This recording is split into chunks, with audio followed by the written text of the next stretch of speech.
Good day everyone, I am Cian Andrea of UMS 101 and this is a day in my life.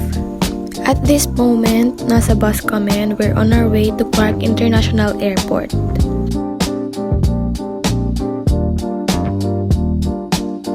We had lugaw dito bago kami pumasok ng airport kasi I know we will be starving inside kasi alam kong mahal yung mga price dyan.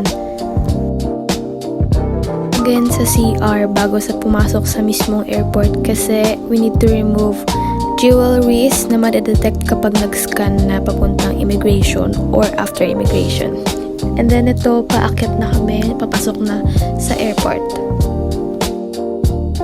It was my first time in a while na lang ulit kasi na pumasok sa airport kaya nakaka-amaze to see this high ceiling. And then ayan, nakatambay na lang kasi 8 AM pa yung flight namin and it's like 12 AM yan. Had a quick dance TikTok session kasi it would not be a day without me dancing. Pero nakakaya talaga siya actually kasi madaming tao dyan and nagpa-practice ako on the spot. Yung mga time na to is naglilipat ako ng gamit into my mom's luggage kasi hindi pwedeng lumagpas ng 7 kilograms ang maleta ko and suddenly lumagpas yung akin.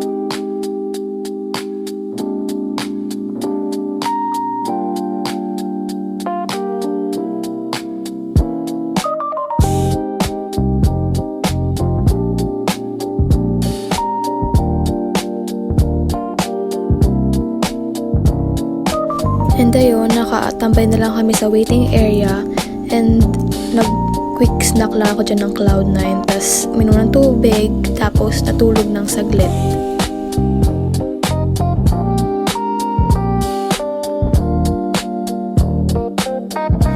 Dito ginising na ako kasi malapit na yung paparating na yung airplane yan and then nag-move na kami sa tunay na waiting area tapos ayun, papasok na kami ng plane dyan.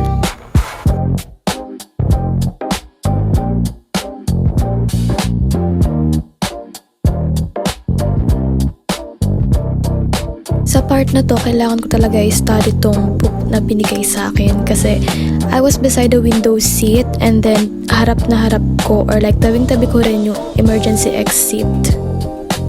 Had a quick chat with my mom and then nagtatanggal-tanggal na ako ng muta kasi sobrang haggard ko na kasi gabi pa kami nag-travel paalis ng bahay tapos inumaga na ako nang wala pang liko and then ayan, umaandar na yung plane. And then dito, tumatabingi yung plane kasi syempre, nag-turn around siya. And then ako kinakabahan. So, dinidescribe ko pa kung paano siya tumatabingi.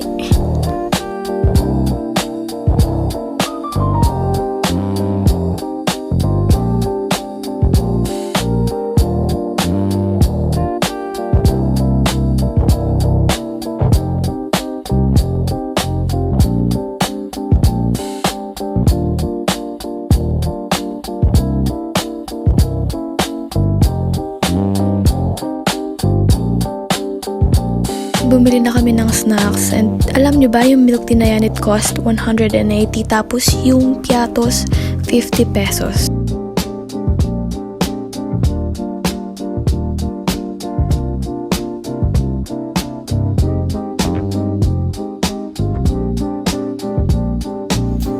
Sinisimot ko na talaga dito yung mga jelly ganyan birds niya kasi sayang talaga ang 180 jud. And then dito, na-amaze ako kasi grabe yung pinagkaiba ng clouds.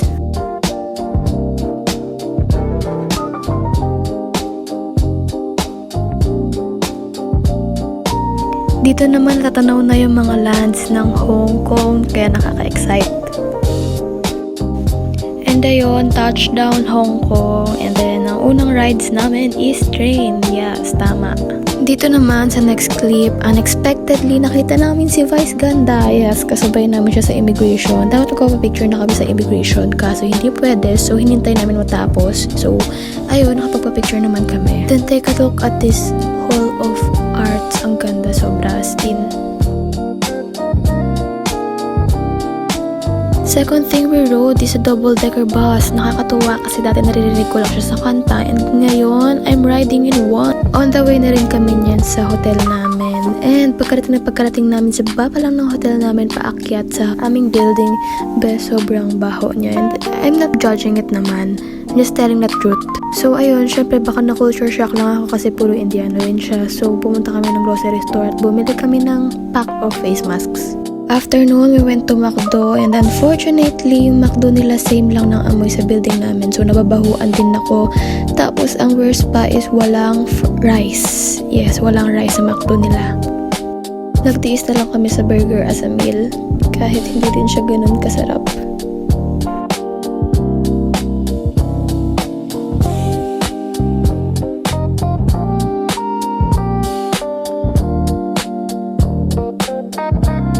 After ng McDo, naglakad-lakad na lang kami outside and then napansin ko na halos ilang beses ko nang nakakita ng mga luxury cars na pagala-gala lang. And then these motors, big bikes, na pang-deliver lang nila. Which is nakakamaze kasi normal na talaga yun sa kanila dito.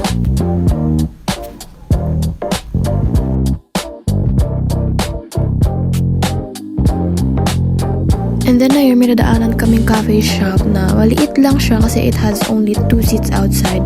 But it was fine naman for $40 each.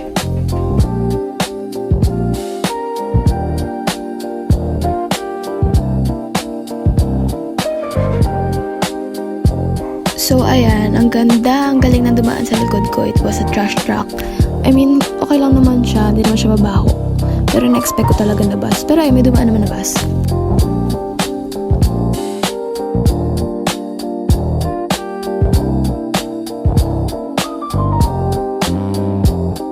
Tapos nagala na lang ulit kami kung saan-saan, like sa mga tourist spot. And yeah, ang gaganda ng mga napupuntahan namin.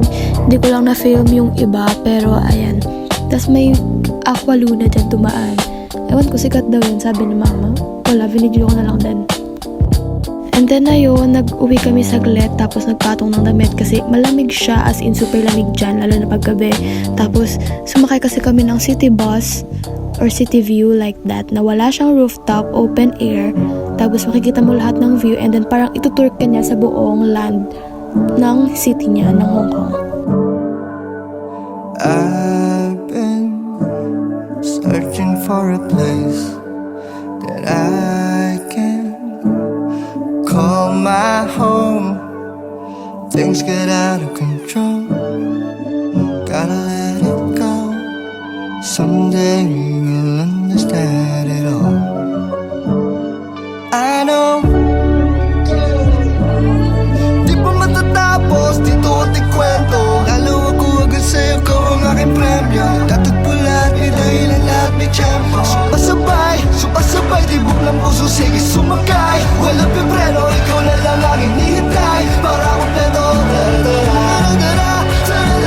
And then there was a time na nag-stop yung bus saglit, natapat kami sa building and it was so cute, may kumakaway na bata sa akin, so kinawayan ko na rin siya without a second thought.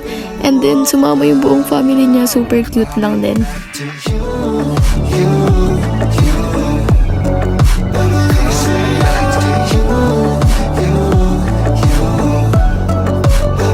Then ayun, nung nababa na kami ng bus sa mismong destination, which is the Temple Street, nag-walk around na lang kami, humiwalay na kami sa team. And then ayun, nagtingin-tingin ng foods. Then dyan na kami nag-dinner.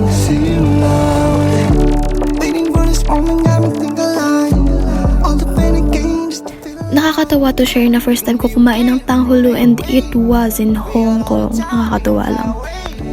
Tell me what you need, 'cause I know your face. Darating din sa atin mga better days. Buhay parang movie, minsan maligay. Walked around saglit, nagtitingin-tingin, tapos bumili kami ng isang set ng ref magnet and after that umuwi na rin kami.